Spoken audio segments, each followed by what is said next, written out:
Pemungutan suara telah berlangsung 14 Februari kemarin, namun berbagai indikasi ketidakberesan penyelenggaraan pemilu mulai bermunculan. Beberapa masyarakat mengeluhkan tidak bisa mencoblos karena kehabisan surat suara, sementara banyak surat suara yang diedarkan ke pemilih ternyata sudah tercoblos paslon tertentu. Untuk pembahasnya malam hari ini sudah bergabung Titi Anggraini, anggota Dewan Pembina Perludem. Selamat malam Mbak Titi. Selamat malam Mbak Tiffany, salam sehat buat kita semua. Salam sehat, terima kasih Mbak Titi sudah bergabung di CNN malam hari ini dan juga bergabung Aditya Halimawan, tim IT Timnas Anies Baswedan Muhaimin Iskandar. Selamat malam Mas Aditya.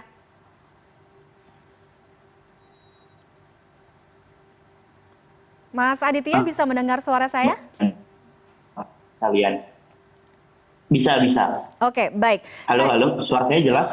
Jelas, Mas. Terima kasih sudah bergabung dengan CNN Indonesia malam hari ini. Saya akan ke Mas Aditya terlebih dahulu. Sejauh ini, 2 hari pasca pencoblosan, kita masuk ke penghitungan suara. Dugaan kecurangan, bukti kecurangan apa saja yang sudah dikumpulkan oleh tim dari Paslon 01?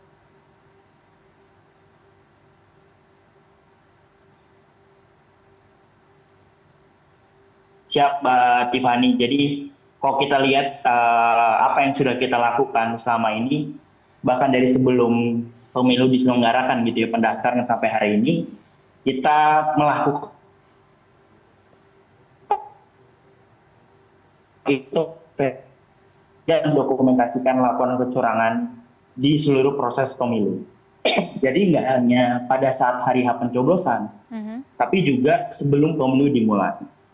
Nah, dari data-data itu kita sudah mencatat setidaknya 50 laporan pelanggaran administratif, 528 laporan etik, pelanggaran etik, dan yang 3 itu 378 laporan pidana. Gitu. Ini belum dengan laporan-laporan yang dihimpun oleh tim hukum nasional Anies Baswedan dan Muhaimin Iskandar. Kayak gitu. Nah, dari laporan-laporan itu kita melihat adanya dominasi.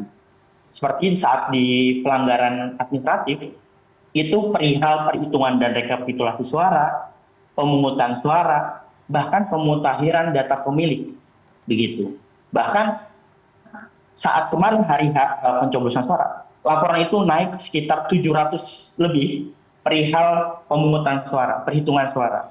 Begitu. Nah, dari laporan-laporan itu bahkan ada juga pelanggaran-pelanggaran lainnya seperti menutup akses informasi, keberpihakan penyelenggaraan pemilu, bahkan pelayanan kepada pemilu, pelayanan kepada peserta pemilu, maksud saya voters, gitu. Bahkan soal pidana,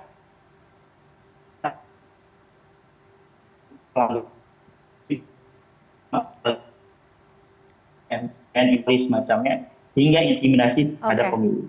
Baik. Mungkin itu Mbak, dan data-data itu kita sampaikan kepada tim. Oke, baik Mas Adit, saya akan bergeser ke Mbak Titi. Mbak Titi, adanya dugaan permasalahan administratif yang disampaikan oleh Mas Aditya dalam hal ini mewakili tim dari Paslon 01. Di media sosial pun dalam 2 hari terakhir banyak kita temukan laporan-laporan permasalahan administratif tersebut, seperti kesalahan penginputan data sehingga harus melakukan pencoblosan ulang dan lain sebagainya. Apa yang Anda lihat, mengapa permasalahan administratif ini Mbak Titi masih saja terjadi di pemilu 2024 kali ini yang notabene sebenarnya anggarannya lebih besar dibandingkan, hampir 3 kali dibandingkan dengan pemilu 2019. Seharusnya dengan anggaran yang lebih besar bisa dipersiapkan lebih matang, Mbak Titi. Ya, ini pertanyaan dan juga pernyataan yang sangat baik dan bagus ya Mbak Tiffany, karena sebenarnya dari sisi persiapan, KPU itu sudah melakukan persiapan berdasarkan evaluasi pemilu 2019.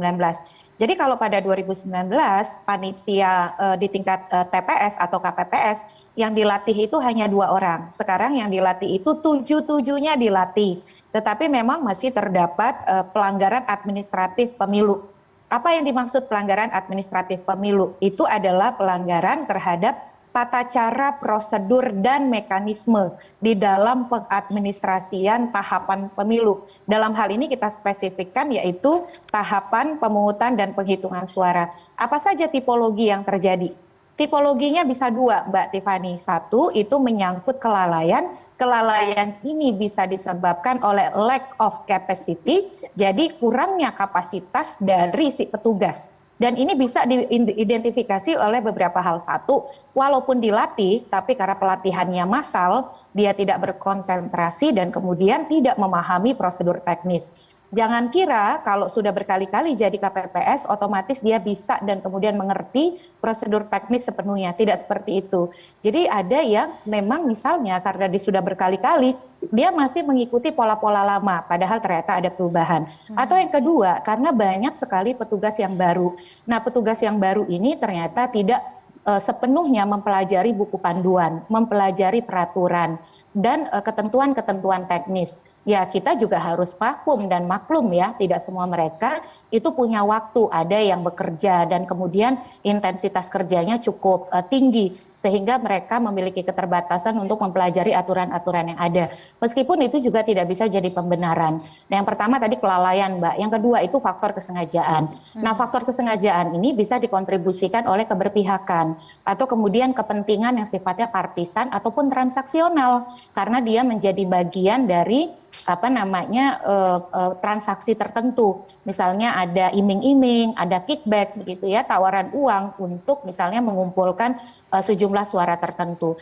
Dan yang termasuk juga yang ketiga karena ada faktor tekanan atau intimidasi gitu. Nah, ini tentu semua harus diselesaikan. Bahkan Bawaslu kan menemukan ada sejumlah penyelenggara pemilu yang mengalami intimidasi atau tekanan dari pihak eksternal. Nah, kalau terkait dengan ketidakcakapan atau kelalaian, itu sifatnya kan tidak disengaja, maka dia harus dikoreksi. Apa saja yang ditemukan? Misalnya contoh begini, kalau ada orang datang ke TPS, dia mengaku belum terdaftar, dia mengaku adalah pemilih DPK, daftar pemilih khusus, yang belum terdaftar di DPT menggunakan hak pilih dengan KTP elektronik. Nah, itu kan hanya bisa kalau sesuai alamat yang ada di KTP. Kalau saya tinggal di Pamulang, maka saya hanya bisa mencoblos di TPS yang ada di KTP sesuai alamat KTP saya, yaitu di Pamulang. Nah, ada beberapa KPPS itu yang salah kaprah, membolehkan misalnya orang-orang yang ber-KTP di luar alamatnya untuk mencoblos. Itu konsekuensinya apa, Mbak Tiffany? Pemungutan suara ulang. Nah, belum lagi misalnya di beberapa peristiwa kesalahan penghitungan. Misal contoh, kalau mencoblos caleg dan mencoblos tanda gambar partai, kalau dia berasal dari satu partai yang sama, itu harus dihitung satu suara, yaitu untuk caleg. Nah, ini ada beberapa KPPS yang kami temukan, itu dihitungnya 2 kali. Untuk partai iya, untuk caleg iya. Akhirnya jumlah suara sahnya ditambah dengan suara tidak sah lebih besar daripada angka pengguna hak pilih. Nah, itu bentuk-bentuk kelalaian akibat lack of capacity. Jadi kurangnya kapasitas bisa karena memang tidak terdorong untuk belajar atau pelatihan yang tidak optimal. Nah, yang bahaya itu sebenarnya adalah Mbak yang 2 dan ketiga terakhir. Dia memang punya intensi untuk melakukan kecurangan karena partisan ataupun karena transaksional ya, ada kickback, atau yang ketiga karena dia diintimidasi. Jadi ada beberapa video yang beredar begitu ya, sisa surat suara itu dicoblosi dan lain sebagainya. Nah, ini yang harus diusut tuntas oleh Bawaslu, dan menurut saya Bawaslu juga harus responsif menangkap laporan-laporan dari masyarakat, karena pada dasarnya masyarakat itu kan ambil peran berpartisipasi dan ingin meluruskan agar semua proses itu berjalan dengan benar. Kira-kira begitu, Mbak Tiffany. Baik, Mas Aditya, kalau dari Mbak Titi, indikasinya ada kelalaian atau ketidakcakapan, kemudian juga ada unsur indikasi kesengajaan sehingga ini mengarahkan kecurangan atau terarah pada kecurangan. Nah, inikah yang juga ditangkap oleh Timnas Amin 01, yang mana yang lebih banyak dan apakah ada indikasi dugaan keterlibatan pihak-pihak tertentu?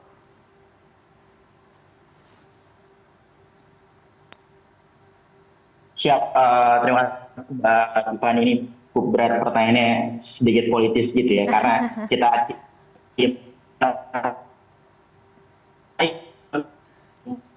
ya Mbak, kita ingin jawab itu dengan sebuah pola gitu. Jadi baru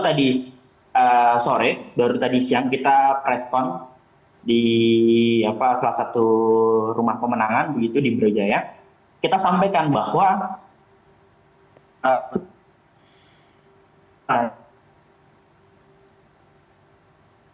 gila berbeda-beda. Tapi yang menarik baru-baru ini adalah yang tadi sudah disampaikan juga sama Mbak Titi, gitu, perihal hari H pencoblosan. Tadi ketika bicara soal perhitungan suara, jadi kita membentuk sebuah tim ya, melakukan verifikasi, di mana kalau kita lihat C hasil PPWP yang diupload melalui Sirekap, itu kan dia membaca sistem itu ya, Sirekap itu membaca C hasil. Tetapi kita justru melihat adanya penggelembungan data, penggelembungan suara. Nah, ini terjadi di 3 paslon. Gitu. Ini terjadi di 3 paslon, tetapi yang menarik adalah polanya. Ada satu paslon yang dominan mengalami penggelembungan suara. Begitu, yaitu di 02. Di paslon 02, begitu. Nah, itulah yang terjadi di sosial media hari ini. Banyak terjadi ketidaksesuaian antara C hasil PPWP yang dilakukan di tingkat TPS dengan pembacaan Sirekap. Begitu. Nah, yang menarik, ini yang pertama. Yang kedua, pola yang kedua adalah ketika dia melakukan penggelembungan suara, begitu, ini tidak hanya terjadi di 02, tetapi juga ada di 01, di 03. Tetapi tidak semasif, tidak sedominan, tidak semayoritas yang terjadi di 02. Dari 300-an data yang sudah kita verifikasi, itu kita sampling. Tidak semua karena dengan jangka waktu yang sangat padat begitu ya. Kita melakukan sampling di 38 provinsi begitu. Di 36, di sekitar 36 itu rata-rata ada penggelembungan suara. Oke. Begitu. Di 01 juga ada penggelembungan, di 03 ada, tetapi yang dominan ada di 02. Oke, Mas Adit. Mas Adit, klaim pola yang barusan Anda sampaikan dengan adanya ratusan data yang sudah diverifikasi ini selanjutnya akan diapakan? Apa langkah selanjutnya? Siap. Jadi sebetulnya tadi sudah kita sampaikan di press conference sebetulnya, yaitu kita ingin menyampaikan ke publik bahwa kita sudah menyampaikan 2 kali ke KPU perihal audit sistem Sirekap. Begitu. Bahkan sudah ketiga kali sepertinya oleh timnas. Tetapi itu sampai hari ini belum ada respon dari KPU. Begitu. Gitu. Nah, kecurigaan ini ditengarai oleh banyaknya kejanggalan yang terjadi di sosial media maupun laporan ke kita. Begitu. Oke, baik. Mbak Titi, bagaimana? Di mana Mbak Tiffany? Saya akan ke Mbak Titi. Saya akan ke Mbak Titi, Mas Adit. Saya mau minta tanggapan Mbak Titi. Bagaimana penyelenggara pemilu harus merespon dugaan laporan-laporan kecurangan, pelanggaran yang bermasalah seperti ini? Apakah tadi kalau Mas Adit sampaikan harus ada audit dari sistem Sirekap? Kita di 2019 kalau kita flashback Mbak Titi, dulu Sipol juga sempat bermasalah, punya polemik, data ganda dan lain sebagainya, sehingga banyak yang meminta ini untuk diaudit juga.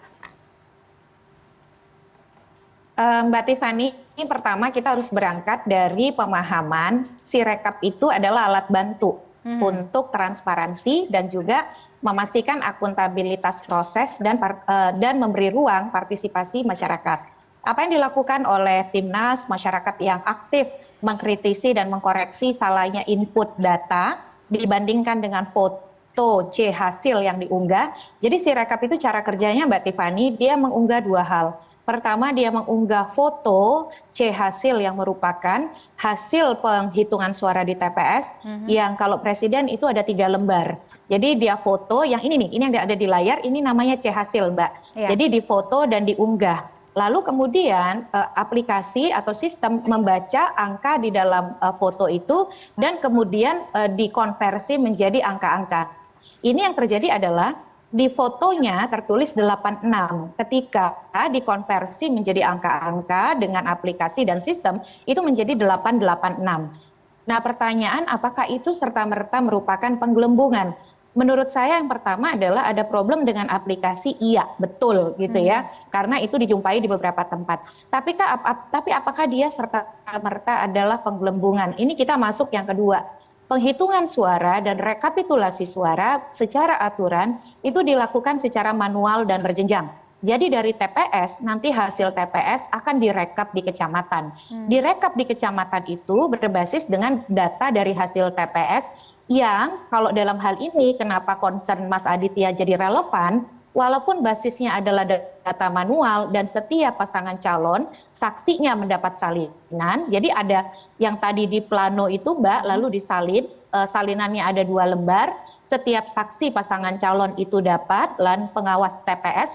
Jadi di TPS itu ada juga petugas pengawas TPS, petugas pengawas TPS juga dapat begitu ya. Tapi nanti direkap di kecamatan, basis untuk merekap itu adalah diambil dari data Sirekap. Nah, jadi kalau dari data Sirekap, berarti kalau datanya di inputnya salah, rekapitulasinya juga bisa salah, kan kira-kira begitu alur pikirnya. Walaupun kemudian para pasangan calon, saksi-saksinya, dan juga petugas pengawas TPS dan petugas PPK, Panitia Pemilihan Kecamatan, data dari Sirekap itu input supaya mereka nggak nulis ulang, Mbak. Jadi ini udah ada nih gitu ya, raw materialnya itu. Tapi dia akan tetap dikonfirmasi dengan salinan C hasil yang juga dipegang oleh PPK. Jadi saat rekap itu yang memegang salinan dari TPS itu ada PPK, ada petugas TPS-nya, ada petugas pengawas TPS-nya yang pegang hasil, ada saksi pasangan calon. Nah, semua ini pegang salinan dari TPS.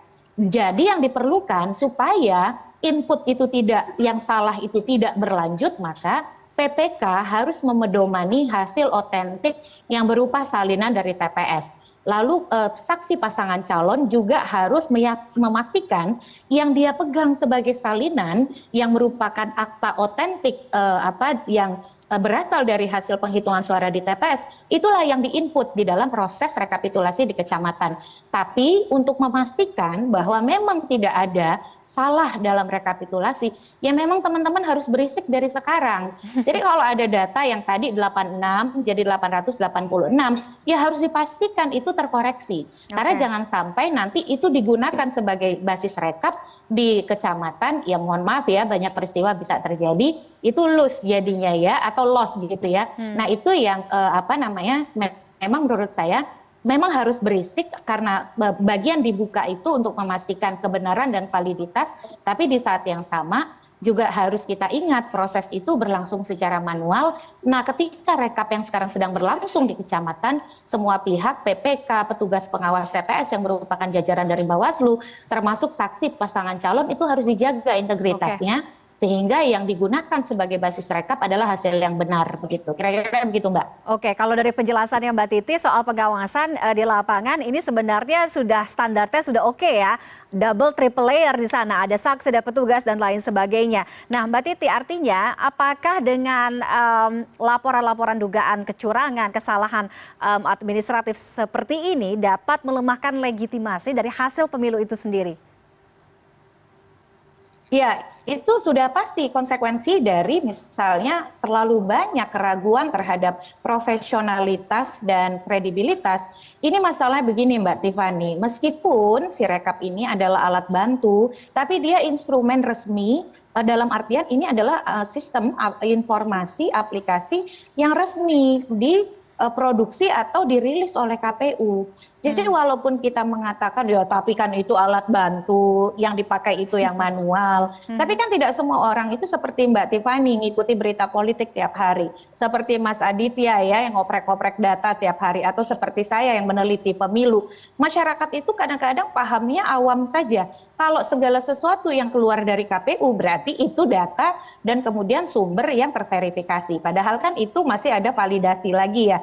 Nah, oleh karena itu kalau ini terbiarkan responnya tidak cepat, tidak sigap, tidak terukur secara meyakinkan gitu ya dengan variabel-variabel akuntabilitasnya.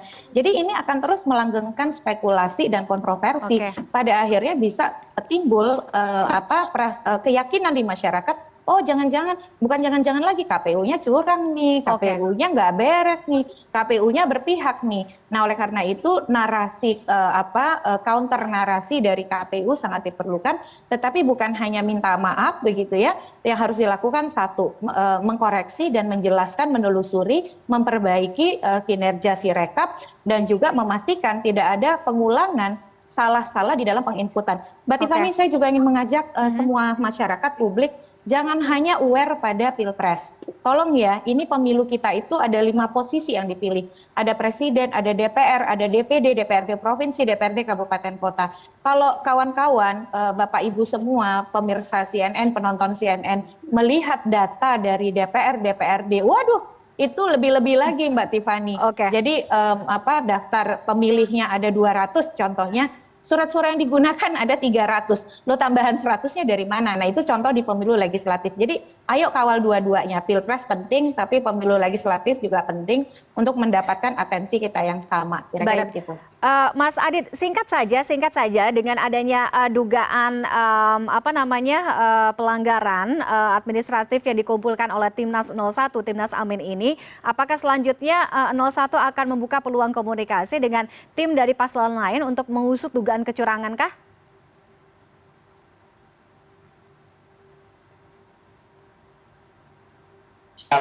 Baik Mbak, sepertinya itu bukan ranah saya karena saya di tim IT begitu. Tapi ke depan kita tentu akan mendokumentasikan seluruh kecurangan baik itu yang terhadap ke 01 maupun yang terjadi di 03. Contohnya yang tadi saya bilang bahwa terjadi ada pengurangan suara di beberapa TPS terhadap 03 begitu. Nah, Oke.